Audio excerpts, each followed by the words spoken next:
And what about business wallets? Some of you might have heard about those.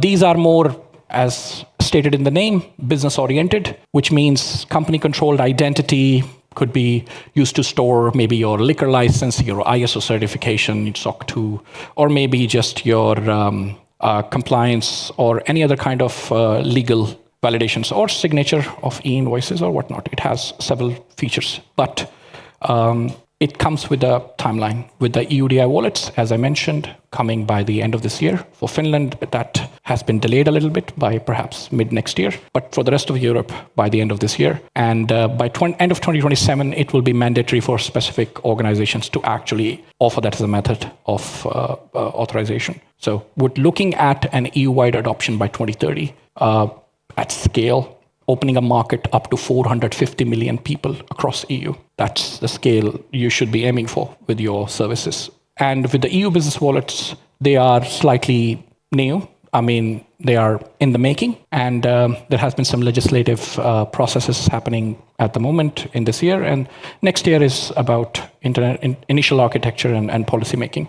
But Apple doesn't fall far from the tree, so we're expecting things to speed up because we have built already with the EUDI, and secondly, it's going to follow the similar flavors of standardization as the EUDI wallets. So this is what a business wallet could look like, where you have a bunch of credentials, your ECC, European Company Certificate, legal personality credential, and these credentials have specific attributes about your business, shareholders, and whatnot, could be used for AML and KYC verifications. And what happens here is that, let's say, me as a business, I want to, let's say, open up a new bank account at this fintech platform to create company cards for my all employees. And to onboard, I could just simply log in or authenticate myself with my EU company certificate. The request goes to wallet. That doesn't matter how it goes. It could go by swami.fi, Vesti, or maybe by SMS or email or whatnot.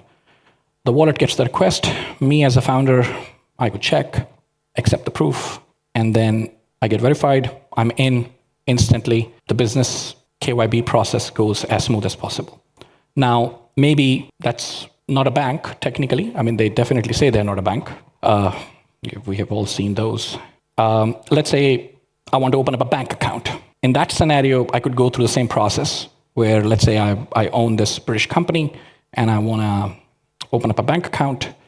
And there are several ways to do it. I could either upload my documents, wait for a couple of days, maybe use my EID. I mean, in Finland, it's slightly easier, but what if I'm a British company opening a bank account in, or an Irish company, maybe Ireland-based company, opening up a bank account in Finland? So could be done with the EUDI.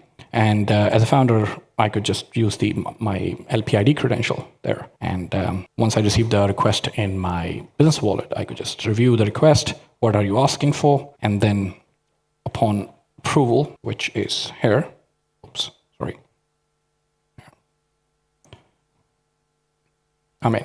So what we saw is two things: how EUDI wallets are able to create seamless experience of KYC and KYB, KYC and AML verifications, and how KYB can also be smoothened up. I mean, of course, there are several other use cases.